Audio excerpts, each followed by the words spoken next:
Edición fría. Ramsey Campbell. Cold Print. Audio cuento editado por Juan Pablo Flores Montaño. Para Audioteca de Medianoche.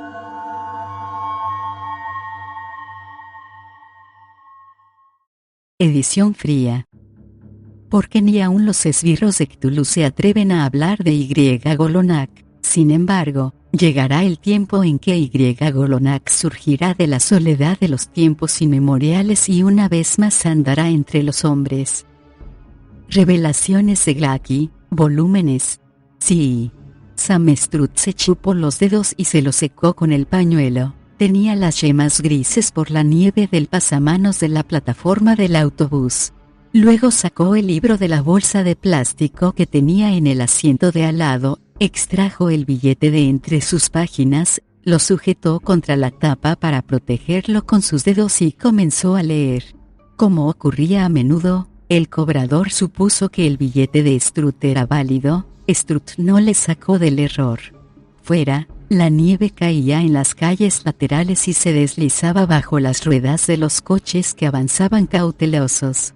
El barro le salpicó y cayó dentro de sus botas al apearse en Bridgester Central, y cobijando la bolsa bajo la chaqueta para mayor precaución, apretó el paso hacia el kiosco de periódicos, pisando los copos recién caídos. Los cristales del kiosco no estaban completamente cerrados, la nieve se había filtrado por las ranuras y deslustraba los brillantes libros de bolsillo. «Mire esto», se quejó Strutt a un joven que estaba junto a él y miraba a la multitud, metiendo el cuello hacia adentro como una tortuga. ¿No es una asquerosidad? A la gente no le importan estas cosas. El joven, sin dejar de mirar las caras mojadas que pasaban, asintió abstraído. Strutt se dirigió a otro mostrador del kiosco, donde el dependiente despachaba periódicos. «Oiga», llamó Strutt. El dependiente, que estaba contando el cambio para un cliente, le indicó con un gesto que esperase. Por encima de los libros, a través del cristal empañado, Strutt vio que el joven se acercaba a una chica y la abrazaba, y luego le secaba el rostro suavemente con un pañuelo. Strutt miró el periódico del cliente que esperaba el cambio.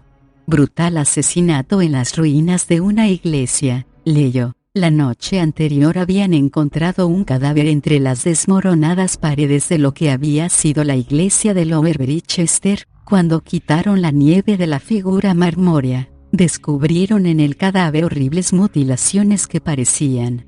El cliente cogió su periódico y el cambio y se alejó hacia la estación. El dependiente se dirigió a Strutt con una sonrisa. «Siento haberle hecho esperar».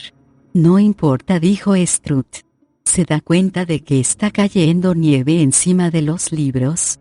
La gente puede querer comprarlos». «¿Y usted?», replicó el dependiente. Strutt apretó los labios, y volvió a las ráfagas cargadas de nieve. Tras de sí oyó el sonido del cristal al cerrarse. Los buenos libros de The Highway le proporcionaron cobijo. Se sacudió el agua nieve y se puso a mirar los gnomos. Los títulos corrientes de los estantes mostraban su cara anterior, mientras que otros estaban vueltos de espaldas. Un grupito de chicas se reía con las tarjetas cómicas de Navidad. Un hombre sin afeitar fue empujado al interior por una ráfaga de afilados copos y se detuvo, mirando en torno suyo con inquietud. Strutt chascó la lengua. No debería permitirse que los vagabundos entraran en las librerías a ensuciar los libros. Mirando de soslayo para ver si el hombre abría las cubiertas o rompía los lomos, Strutt fue de estantería en estantería sin encontrar lo que buscaba, charlando con la cajera. No obstante, había un dependiente que le había alabado el Aztec Seat to Brooklyn cuando vino a comprarlo la semana anterior, y había escuchado pacientemente la lista de las recientes lecturas de Strutt, aunque no pareció reconocer los títulos. Strutt se acercó a él y le preguntó: «Hola, ¿tiene más libros esta semana?». El hombre le miró desconcertado. «¿Más? Bueno, libros como este». Strutt alzó su bolsa de plástico para mostrarle la cubierta gris de Ultimate Press, cuyo título era de Canning Master, de Héctor. Ah, no. Creo que no se dio un golpecito en el labio. Espere, Jean Jenner. ¿Quién? Ah, quiere decir Janet. No, gracias, es aburrido como una ostra. Bueno, pues lo siento, señor, me temo que no puedo serle útil. Oh. Struth se sintió desairado. El hombre parecía no reconocerle, o quizá lo aparentaba. Struth había conocido a otros así que le habían orientado en sus lecturas. Buscó en las estanterías otra vez, pero ninguna cubierta trajo su mirada. En la puerta se desabrochó la camisa para proteger aún más su libro, y una mano se posó en su brazo. La mugrienta mano se deslizó hasta la suya y tocó la bolsa.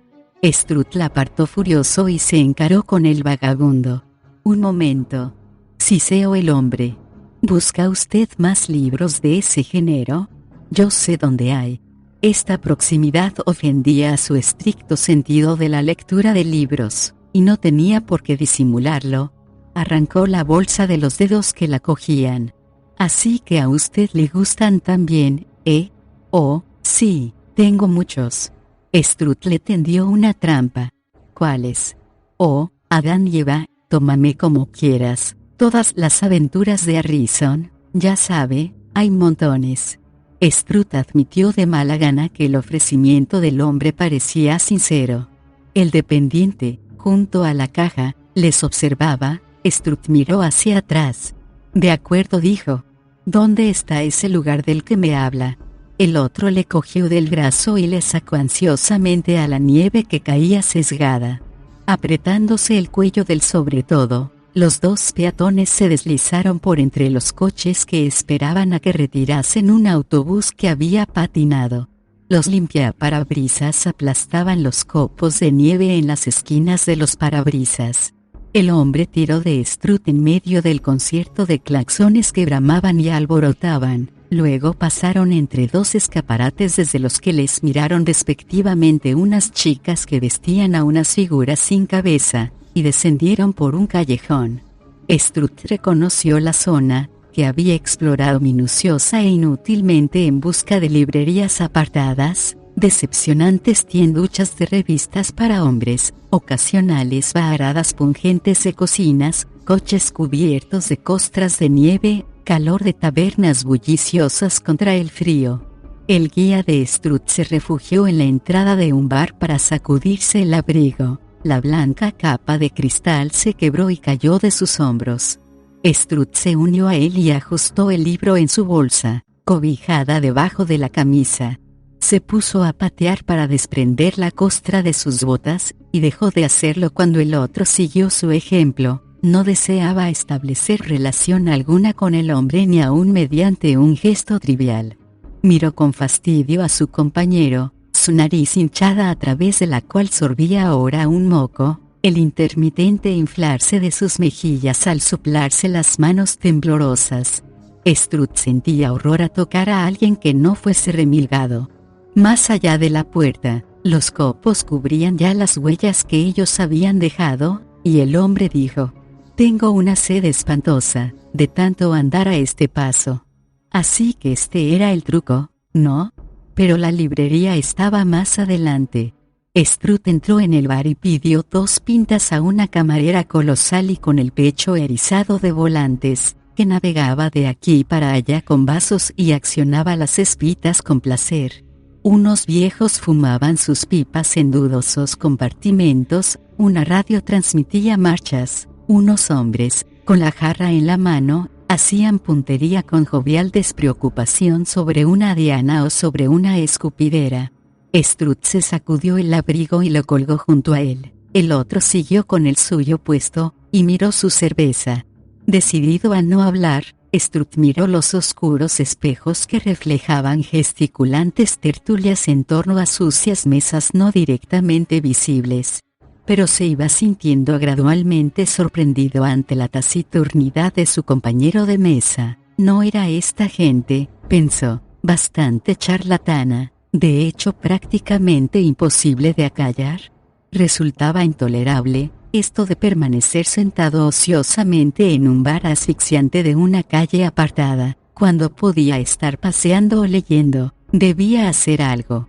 Se bebió su cerveza de un trago y golpeó con el vaso el de su compañero. El otro se sobresaltó. Luego, visiblemente avergonzado, empezó a sorber, extrañamente nervioso. Por último, se hizo evidente que se entretenía con la espuma, dejó el vaso sobre la mesa y se quedó mirándolo. «Parece que es hora de irnos», dijo Strutt. El hombre alzó la vista, el temor agrandó sus ojos. «Demonios, estoy empapado», murmuró. «Ya le llevaré cuando pare la nieve». «Ese era el truco, ¿no?», gritó Strutt. En los espejos, los ojos le buscaron. «Pues no le voy a invitar a un vaso a cambio de nada. No he venido hasta aquí». El hombre se agitó, atrapado. De acuerdo, solo que a lo mejor no encuentro la tienda con este tiempo». Strutt encontró esta observación demasiado tonta para hacer ningún comentario. Se levantó, se abrochó el abrigo, salió a la nieve, y miró hacia atrás para asegurarse de que el otro le seguía. Después de las últimas tiendas, en cuyo interior se veían pirámides de latas con carteles mal rotulados, pasaron una línea de ventanas furtivamente encortinadas, distribuidas en un paisaje monótono de ladrillo rojo. Detrás de los cristales, los adornos de Navidad colgaban en guirnaldas.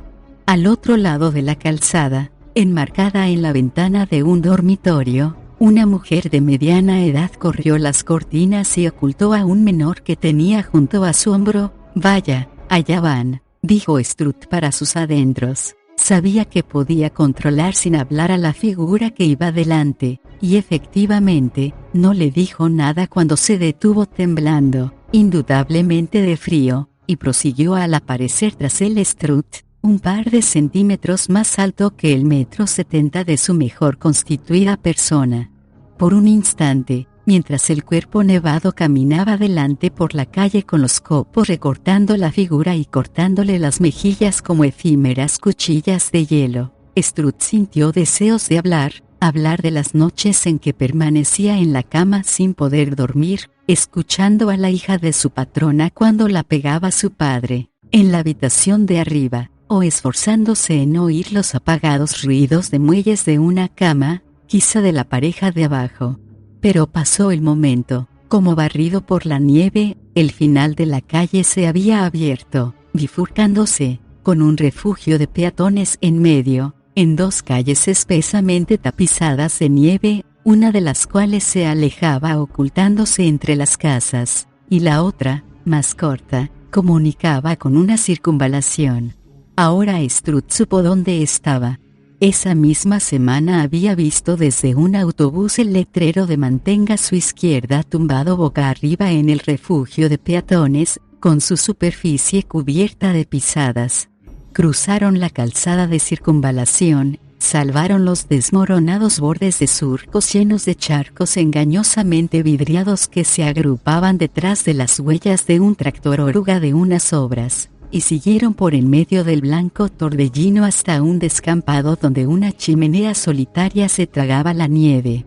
El guía de Strutt se internó por un callejón y Strutt le siguió, dispuesto a mantenerse cerca de él, mientras se sacudía el polvo de nieve de las pestañas y vacilaba ante la puerta de un patio trasero en la que unos perros arañaban y gruñían.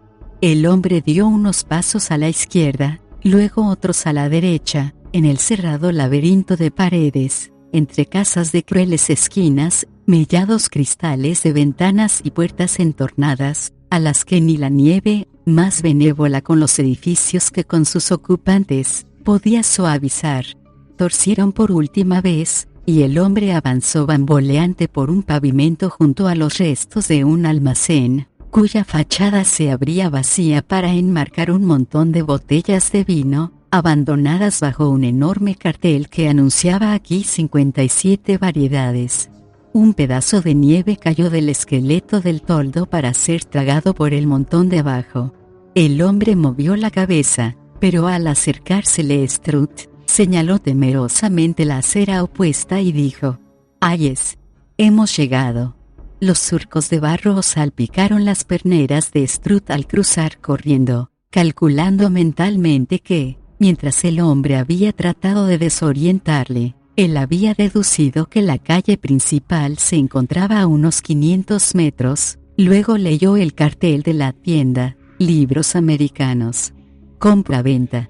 Tocó una reja que protegía un tragaluz opaco por debajo del nivel de la calle, notó una herrumbre mojada y deshecha bajo sus uñas, y contempló lo que el escaparate exhibía ante él. History of the Road, libro que encontraba monótono, arrimado entre novelas de Aldis, Tubby Reason, que se ocultaban vergonzosamente detrás de otras tapas espeluznantes. Le Sadisme au Cinema, el Voyeur de Robe Grillet parecía insensible. The Naked Lunch, nada merecía el haber venido hasta aquí, pensó Strut. Bueno, es hora de que entremos, instó al hombre a entrar, y con una mirada a los corroídos ladrillos rojos de la ventana del primer piso, que tenía un espejo de tocador contra ella, en sustitución del cristal que le faltaba, entró también. El otro se había detenido otra vez, y durante un desagradable segundo los dedos de Strut rozaron el mozo abrigo del hombre. «Vamos, ¿dónde están los libros?», preguntó ya en la tienda. La amarillenta luz del día se hacía más lóbrega debido al escaparate y a las revistas que colgaban delante del cristal de la puerta. El polvo flotaba perezosamente en los rayos de luz extraviados. Strut se inclinó a leer los títulos de los libros de bolsillo metidos en cajas de cartón que había sobre la mesa, pero las cajas no contenían más que novelas del oeste, fantásticas y eróticas, y se vendían a mitad de precio. Haciendo una mueca ante los libros que alzaban sus esquinas como pétalos florecientes, Strut cruzó por delante de los volúmenes encuadernados y se asomó a la parte de atrás del mostrador, ligeramente preocupado. Antes, al cerrar la puerta bajo su muda campanilla, le había parecido oír un grito allí cerca, súbitamente interrumpido. Desde luego, en estos sitios se oían cosas así continuamente, pensó, y se volvió hacia el otro. ¿No atiende nadie aquí? Con ojos muy abiertos, el hombre miró por encima del hombro de Strut. Strut se volvió y vio el cristal esmerilado de una puerta, con uno de sus ángulos reparado con un trozo de cartón negro contra una débil luz amarillenta que se filtraba por el cristal. La oficina del librero, seguramente. Habría oído la observación de Strut. Strut se dirigió a la puerta, dispuesto a importunar.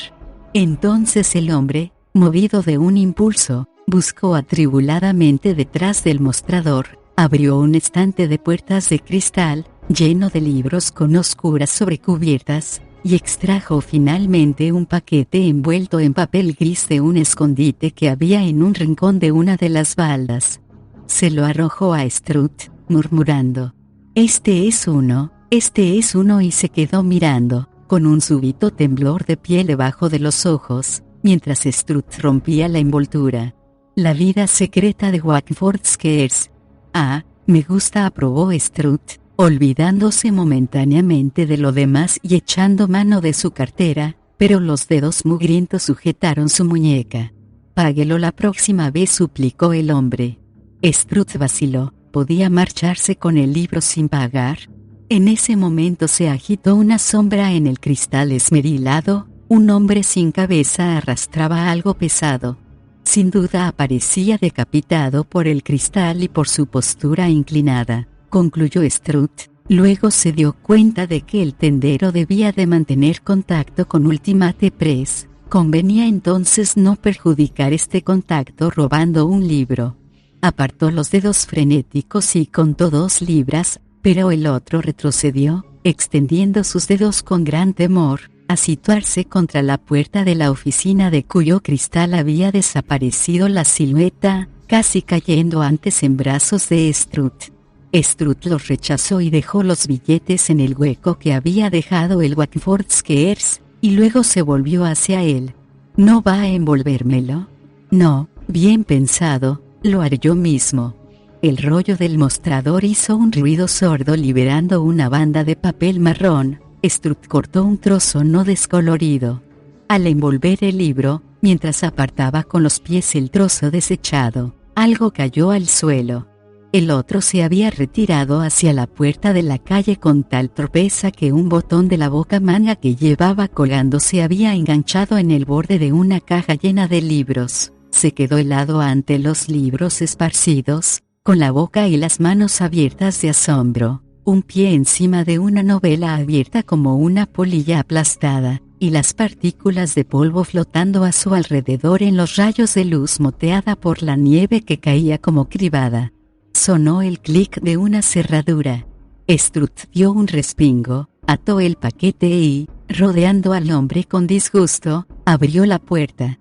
El frío atacó sus piernas.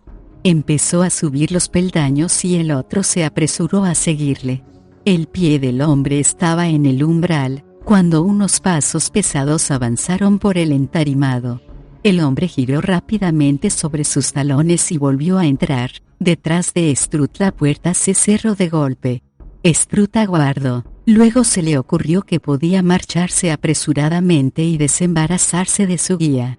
Salió a la calle y una brisa fría le picoteó las mejillas limpiándole el polvo rancio de la tienda.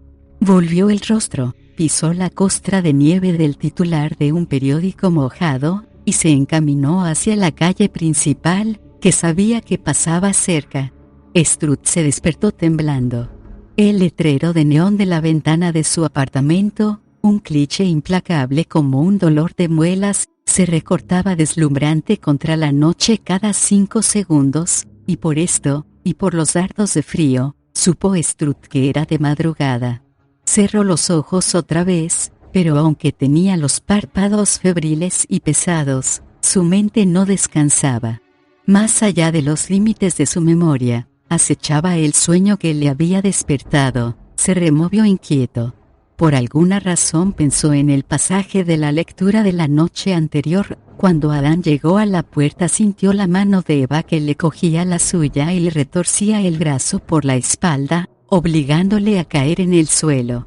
Sus ojos se abrieron y miraron hacia la estantería de los libros para cerciorarse. Sí, allí estaba el libro, seguro dentro de sus cubiertas, cuidadosamente alineado entre sus compañeros. Recordó que al volver a casa encontró una tarde Miss Vibe, institutriz de Old Style, metida dentro de Prefects and Files. La patrona le había explicado que debió de ser ella que había colocado mal los libros después de limpiar el polvo, pero Strutt sabía que los había alterado a propósito.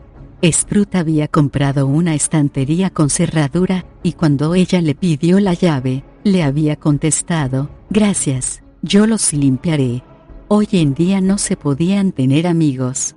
Cerró los ojos otra vez. La habitación y la estantería de libros, creadas cada 5 segundos por el neón y destruidas con igual regularidad, llenaban su vacío, recordándole que aún le quedaban algunas semanas antes de empezar el siguiente trimestre, en que afrontaría la primera clase de la mañana y añadiría: «Ahora ya me conocéis» a su habitual introducción: «Si vosotros os portáis bien conmigo, yo me portaré bien con vosotros».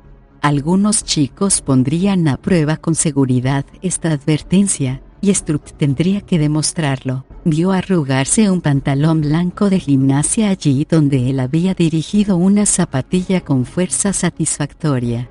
Strutt se relajó, y apaciguado por un eco abrumador de pies resonando acompasados en el suelo de madera del gimnasio, con las agitadas sacudidas de las espalderas al trepar los chicos en enjambre hasta el techo mientras él los contemplaba desde abajo, se durmió. Terminó jadeando sus ejercicios matinales, y luego se bebió de un tirón el zumo de fruta que era siempre su primera visita a la bandeja que le traía la hija de la patrona. Maliciosamente, puso el vaso en la bandeja con un sonoro golpe. El vaso se hizo añicos. Diría que había sido un accidente. Pagaba lo bastante como para cubrir el gasto, así que podía permitirse esta pequeña satisfacción.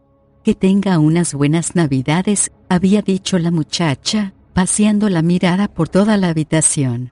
Tenía que haberla cogido por la cintura y haber sometido su descarada feminidad pero ya se había ido con un revuelo de pliegues de su falda, dejándole el estómago cálidamente apretado de deseo. Más tarde, se encaminó al supermercado.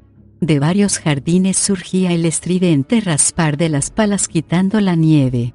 Se debilitó el ruido, y fue reemplazado por el crujido de la nieve bajo las botas.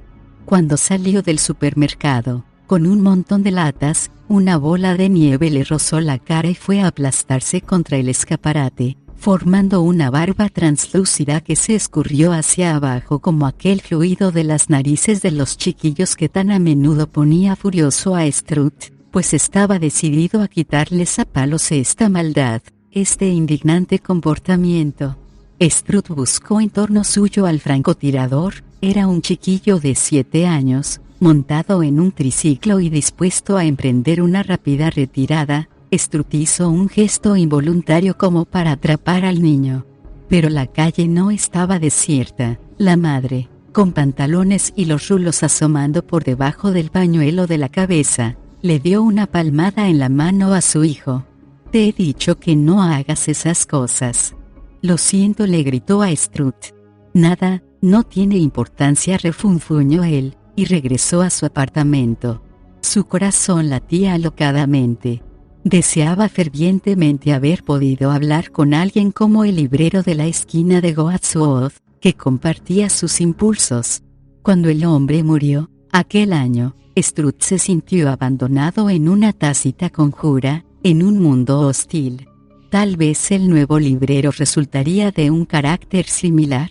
Strut esperaba que el hombre que le había conducido allí el día anterior no trabajara en dicha librería, pero de ser así, seguramente podría librarse de. Un librero que vendía libros de la Ultimate Press debía de ser un alma gemela de Strut, y tan opuesto como él a la presencia de otra persona, mientras hablasen con franqueza. Y tanto como una charla así, Strut necesitaba libros para leer durante las Navidades, ya que el Scares no le duraría mucho, seguramente no cerraba el día de Nochebuena. Tranquilizado de este modo, descargó las latas en la mesa de la cocina y bajó corriendo. Strut descendió del autobús en silencio, el latido del motor se apagó rápidamente entre las casas cargadas. La nieve acumulada aguardaba algún ruido. Strut saltó chapoteando entre los carriles que los coches dejaban en la calzada, con su oscura chaqueta deslucida por las incontables salpicaduras. La calle torcía solapadamente, tan pronto como perdió de vista la calle principal, la callejuela reveló su verdadero carácter. La nieve caída sobre las fachadas se volvió desmedrada, dejando asomar herrumbrosas protuberancias. Una o dos ventanas mostraban árboles de Navidad con sus viejas agujas medio caídas y sus ramas inclinadas con cárdenas luces chisporroteantes. Strut, sin embargo, no tenía ojos para estas cosas, sino que iba atento al pavimento, procurando evitar las suciedades rodeadas de huellas de patas de perro. Una vez se encontró con la mirada de una vieja que contemplaba algún punto debajo de su ventana que quizá constituía el ámbito de su mundo exterior. Tuvo un escalofrío momentáneo, apretó el paso, seguido de una mujer que protegía a su niño en el cochecito con una capa de periódicos, y se detuvo ante la tienda. Aunque el cielo naranja apenas conseguía iluminar el interior, no se veía ningún resplandor eléctrico a través de las revistas, y en el roto cartelito que colgaba detrás de la mugre podía leerse, cerrado. Lentamente, Strut bajó la escalera. El niño del cochecito se puso a berrear, esparciendo los últimos copos de encima del periódico. Strut miró a su inquisitiva propietaria, dio la vuelta y casi se hundió en una súbita oscuridad. Abajo, la puerta se había abierto y una figura obstruía la entrada. «No tiene cerrado, ¿verdad?», farfulló la lengua de Strut. «Tal vez no. ¿En qué puedo servirle? Estuve ayer aquí. Me llevé un libro de Ultimate Press», dijo Strut a la cara impasible, con la suya incómodamente cerca. «Pues claro, fue usted, sí, ya recuerdo». El otro se cimbreaba incesantemente con las flexiones de un atleta. y su voz oscilaba de manera constante entre el bajo y el falsete, lo que producía a Strut un enorme desasosiego. «Bueno, pase antes de que la nieve le cubra», dijo el otro, y cerró la puerta de golpe tras ellos, despertando una nota del fantasma de lengua de la campanilla. El librero era él, supuso Strut. Asomó detrás de él una cabeza más alto, en la penumbra, entre las vagas y vindicativas esquinas de las mesas. Strut sintió un oscuro impulso a darse importancia, y observó. Espero que encontraría el dinero del libro. Su empleado no parecía desear que pagase. Otro le habría tomado la palabra. No está con nosotros hoy. El librero encendió la luz de su oficina.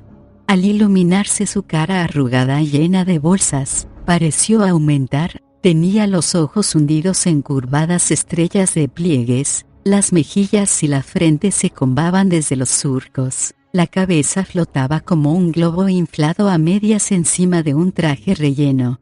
Bajo la desnuda bombilla, las paredes se estrecharon, flanqueando un escritorio desvencijado y desbordante de ejemplares de The Bookseller llenos de huellas de dedos, amontonados junto a una máquina de escribir cubierta de suciedad, al lado de la cual había una barra de lacre y una caja de cerillas abierta.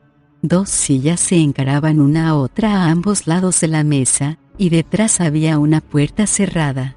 Strut se sentó ante la mesa, sacudiendo el polvo al suelo. El librero dio unos pasos a su alrededor y de repente, como asaltado por alguna cuestión, preguntó: «Dígame, ¿por qué lee usted esos libros?».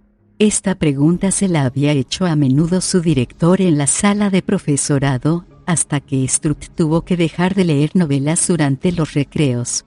La súbita reaparición de dicha pregunta le cogió desprevenido, y solo se le ocurrió replicar con su vieja salida ingeniosa: «¿Cómo dice? ¿Por qué? ¿Y por qué no?».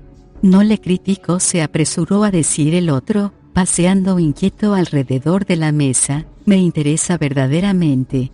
Iba a decirle que no desearía que las cosas que le sucedieran, en cierto modo».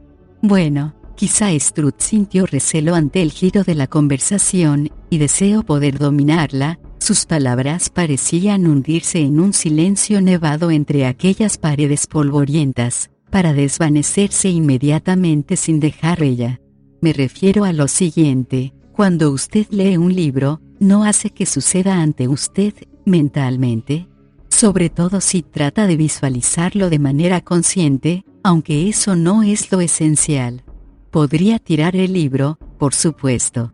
Yo conocía a un librero que trabajaba en esta teoría. Uno no tiene mucho tiempo para sí en esta clase de ocupación, pero cuando podía trabajaba en ella, aunque nunca la formuló enteramente. Un segundo, le enseñaré algo». Se alejó rápidamente de la mesa y entró en la tienda. Strut se preguntó qué habría al otro lado de la puerta de detrás de la mesa. Medio se levantó, pero al mirar hacia atrás vio al librero que regresaba ya entre flotantes sombras, con un volumen extraído de entre las obras de Lovecraft y de Derlet. «Este está relacionado con los libros de Ultimate Press, en realidad», dijo, cerrando de un portazo la oficina. «Van a publicar un libro de Johannes Henricus Pot el año que viene, he oído, que trata también del saber prohibido, como este. Sin duda les sorprenderá saber que se cree que tendrán que dejar algunos pasajes de Pot en el latín original. Pero este puede interesarle, es un ejemplar único.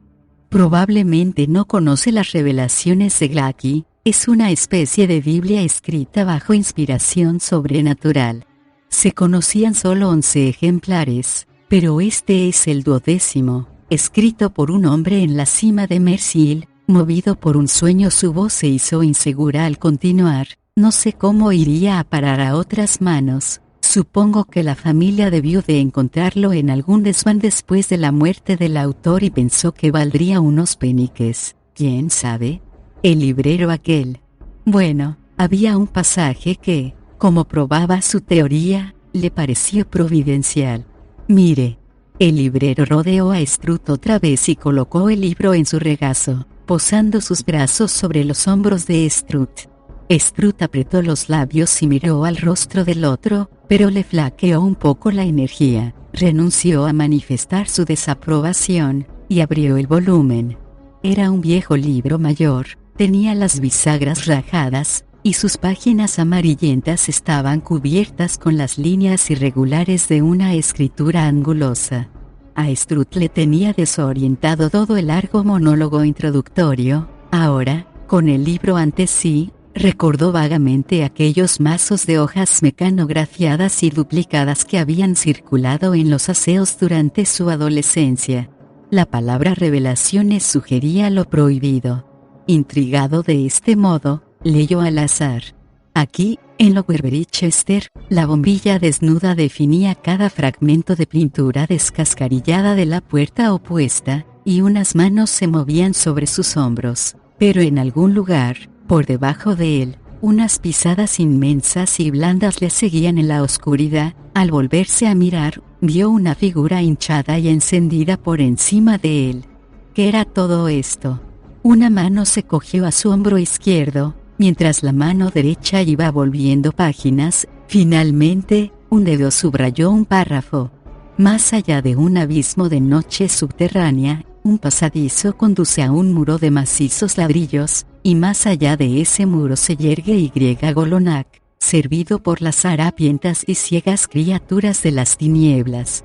Mucho tiempo ha dormido él, al otro lado del muro, y aquellos que pisan los ladrillos pululan por su cuerpo ignorando a Y Golonak, pero cuando se pronuncia o se lee su nombre viene él para ser adorado o alimentado y adopta la forma y el alma de aquellos de quienes se alimenta.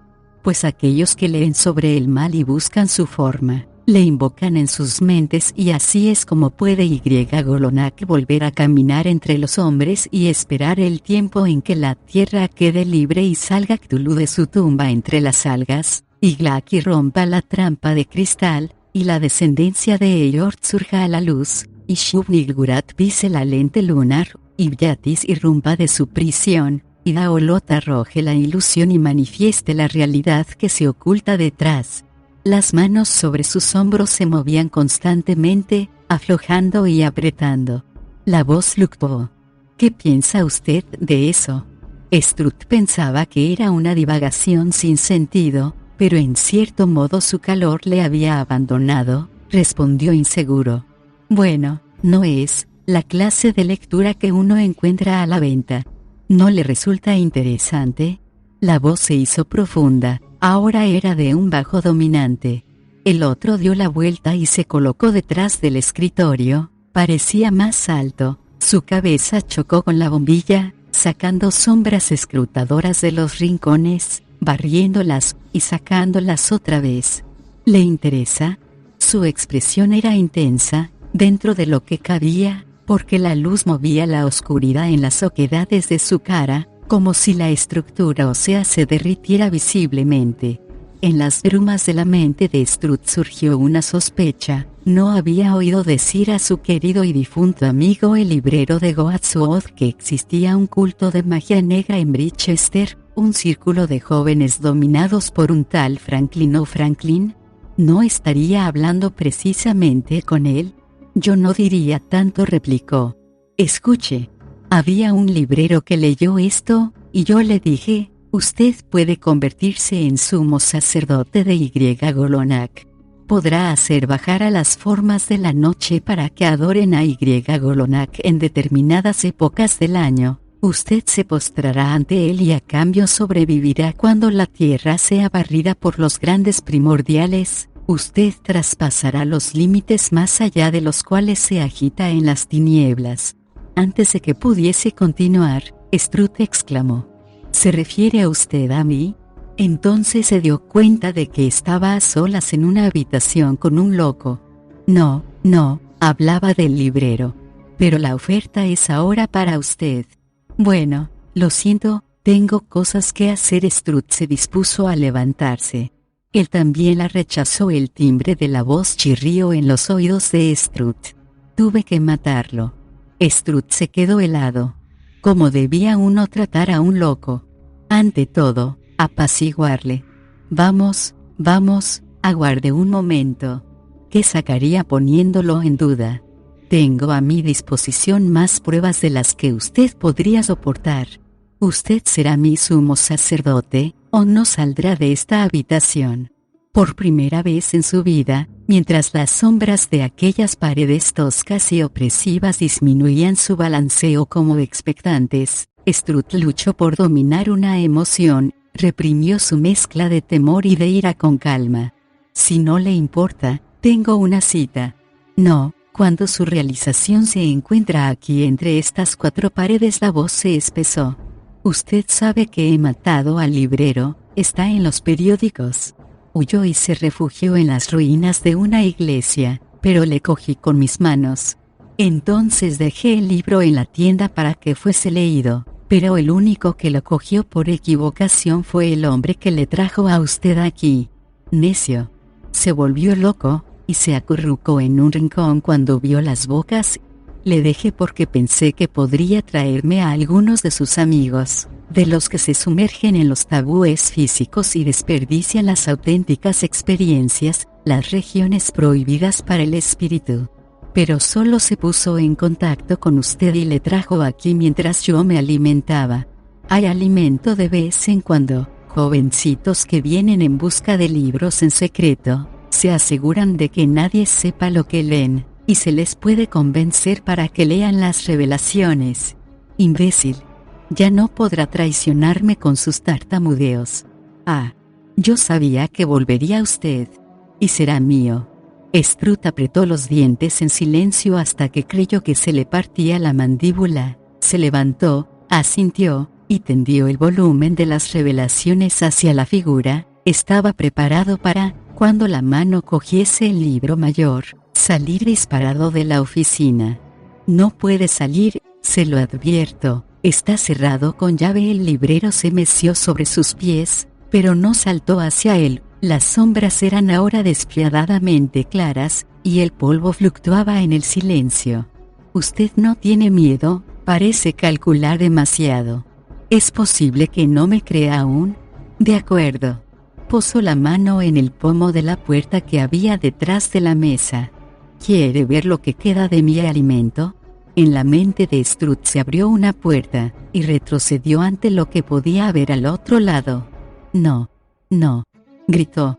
La furia sucedió a esta involuntaria manifestación de temor. Deseo tener un bastón para someter a la figura que le humillaba. A juzgar por su cara, pensó, y los abultamientos que llenaban su traje, era una persona obesa. Si luchaban, vencería a Strut. Abra paso, gritó. Ya hemos jugado bastante. Usted me va a dejar salir. Pero miró en torno suyo en busca de un arma. De repente pensó en el libro que todavía tenía en la mano. Agarró la caja de cerillas de encima de la mesa, detrás de la cual vigilaba la figura ominosamente impasible. Strut encendió una cerilla, luego sostuvo las dos tapas con los dedos y sacudió al aire las páginas. «Quemaré el libro», amenazó. La figura se puso tensa, y Strut sintió frío ante su próximo movimiento. Acercó la llama al papel, y las páginas se enroscaron y carbonizaron tan rápidamente que Strut solo tuvo la sensación de una repentina llamarada y de que las sombras se hacían más móviles y macizas en las paredes, antes de sacudir las cenizas al suelo. Durante un instante, se miraron inmóviles el uno al otro. Tras las llamas, una oscuridad negó los ojos de Strut. A través de ella, vio cómo se desgarraba pesadamente el traje mientras se inflaba la figura. Strut se abalanzó contra la puerta de la oficina, que resistió la embestida. Dio un puñetazo y miró con un extraño desasimismamiento intemporal cómo saltaba en pedazos el cristal esmerilado. El acto parecía aislarle, como si toda acción quedara ajena a él. A través de los cuchillos de vidrio, en los que brillaban gotas de sangre, vio posarse los copos de nieve a través de una luz ámbar infinitamente lejana, demasiado lejana para pedir ayuda. El horror le invadió al sentirse dominado desde atrás. Al otro lado de la oficina, sonó un ruido. Strut se volvió, y al hacerlo cerró los ojos. aterrado al enfrentarse con el motivo de tal ruido, pero cuando los abrió, vio porque la sombra de cristal esmerilado del día anterior carecía de cabeza, y gritó. Al apartar la mesa y ver la enorme figura desnuda, de cuya superficie colgaban aún jirones del traje desgarrado, el último pensamiento de Strutt fue el de la absoluta convicción de que todo esto sucedía porque había leído las revelaciones. En algún lugar, alguien había deseado que esto le sucediese a él. No estaba bien, él no había hecho nada por lo que mereciese esto, pero antes de poder gritar su protesta, se le cortó en seco la respiración, al descender unas manos sobre su rostro, y abrirse unas rojas bocas en sus palmas.